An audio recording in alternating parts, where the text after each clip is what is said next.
Let me bring in Bridget McKenzie, the Nationals Senate Leader, joining us from Canberra. Good to talk to you again, Bridget. You must be just horrified at what unfolded in Queensland. And as we try to piece together what happened with those three criminals, we're hearing more about the bravery of the police in trying to save their comrades who unfortunately were shot dead.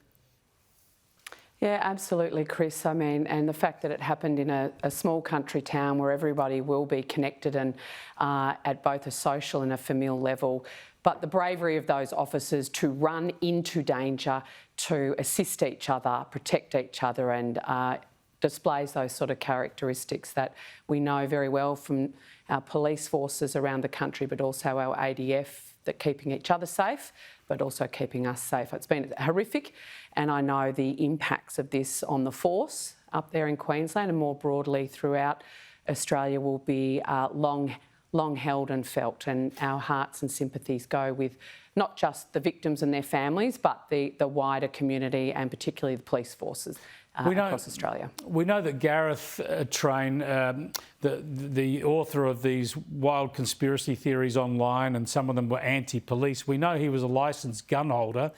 Does this bear scrutiny, the fact that authorities, be they police, AFP, ASIO, others, should be looking at these sorts of online posts and perhaps reassessing of whether someone posting that sort of material should be able to get a gun licence? Well, I think we need to take our responsibility as law-abiding firearm owners, and as you know, Chris, I am a law-abiding firearm owner. That's a very, very precious responsibility that each of us hold, and every time someone who is a law-abiding firearm owner acts illegally and unlawfully, it trashes the reputation of the rest of us. So I'm sure in the wash-up of all of this scenario that will be something that will be investigated.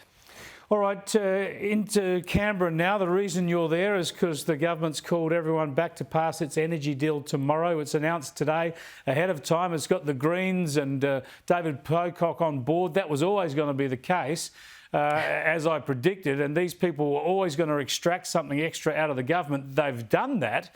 But we don't know what it is. Apparently, we're not going to know the deal and how much it's going to cost, maybe not till the budget. I mean, this is just incredible, Chris. I think this whole debate has really highlighted for me the economic illiteracy of some in the commentariat and the wider community. We have a classic case of institutional gaslighting by the Albanese government, who are out there spruiking against, rejecting the laws of economics, supply and demand, and the laws of physics, how we actually generate electricity and how we distribute it. I mean, these are fundamental truths that have stood the test across centuries of human civilisation, and yet we have the Australian Labor government going out there saying that neither of those situations bear any relevancy to solving this problem of high energy prices. There is only one way to do it, and it is to increase supply.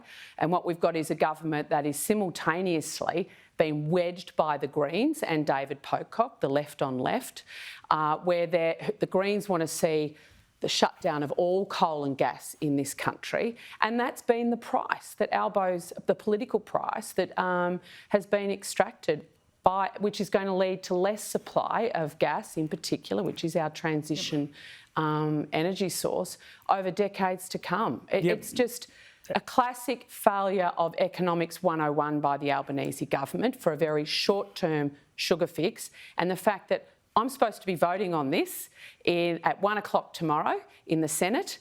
I've received no legislation. Our draft agenda for tomorrow in the Senate has had the bill name changed twice just in the last few hours. So I'm assuming this is going to be handwritten, with ink blotting paper the way they're going. They're just not up for it, no plan, and this is going to be a rushed and therefore have significant unintended consequences for our industry and our economy. Yeah, it's a worry. We will see what the morrow brings. Thanks for joining us, Senator. Senator Bridget McKenzie there.